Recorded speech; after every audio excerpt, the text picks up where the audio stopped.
Live. All right. Focus up, people. How do I fire my contractor? All right. Like, subscribe, hit the buttons till something happens. There's always something going on. Okay. How do I fire my contractor? First off, you want to talk to yourself about why you want to fire your contractor. It can be tricky, to be honest with you. And if you can avoid it, you're better off not getting yourself into a situation where you need to fire your contractor. Now, I know everybody's busy right now, and the best contractors are booked out years into the future. And that means that some of the lower tier contractors are very busy right now. We just had a plumbing contractor that we tried on a job because our regular plumber was tied up, and it just didn't work out. He was available, but there was a reason that he was available. We cut the contract out. The homeowner and I discussed what was going on. She had found the plumber. We decided to give him a try. It was about a $1,500 contract. We cut it back to $850, paid him, and let him go. The best time to put yourself in a situation where you don't have to fire your contractor is to hire the right person in the beginning. And the way I explain it is how my brother hires a singer for his band. He hires based on compatibility.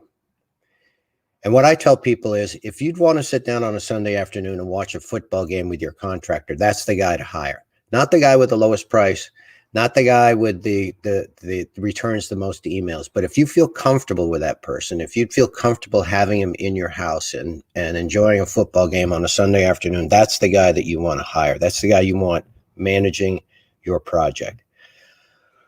That being said, that's not always possible. Sometimes the contractor is busy enough where he can be picky on the jobs that he wants to take, and he might not want to take your job. It might not be his area of expertise, might not be his bailiwick, might not be something that he wants to take on at that time. He might be a home builder, and this is a renovation project.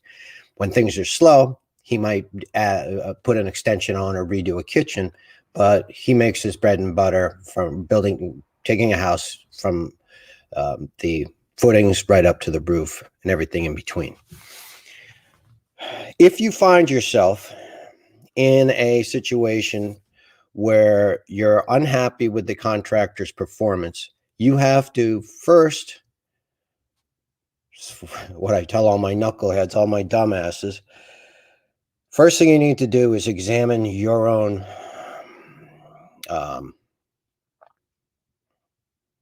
situation. I'm a renovator. I call it renovation fever. About 2/3 of the way through every job, whether the job is 3 days or 3 years, the client gets to a wall, and they don't want to. They want the project to be over with, and they can't see the end. And their house is torn apart, and they just have a couple of bad days put together. Now, I bear the brunt of that. But while I'm bearing the brunt of that, I also understand that 6 months after I leave, that renovation fever is going to go away, and they're going to look back and think that the renovation project was the best construction experience of their life. That's the feedback that I get from my clients, because I allow them to work through the process of renovation. There's a million decisions that have to be made. There's your house is full of dust and dirt. The dog gets out.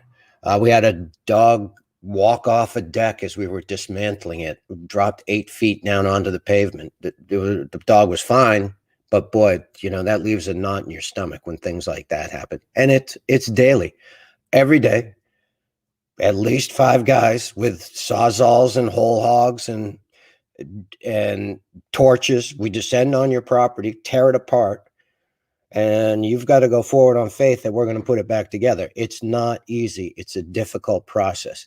Now, there are contractors who overextend themselves. Personally, at 62, I don't. I take one large project at a time. I'll have several of my smaller projects that I like a punch list item or design for and spec for the next project. Some of my handyman maintenance stuff will fit in, but I have one main A contract at a time. I complete that contract and then move on to the next project. A lot of guys don't do that. And we'll have some dumbass contractor conversations about that as we go forward. Some guys overextend themselves and they think that they can be in 4 places at once, and they realize that they can't, and something has to fall by the wayside. And if you find yourself in that situation, you might be justified in terminating the contract. The best way to go about it is to this is what I tell my clients. It's in my contract. If you want to terminate the contract anytime up to and including 80% completion, send me a certified letter telling me what you want to do, telling me I'll total up your bill, you pay my bill, and you go on your way and I go my way. What the majority of citizens want to do is not pay their contractor. They want to punish their contractor for not returning a phone call, for not returning a text, for not getting there when they demanded.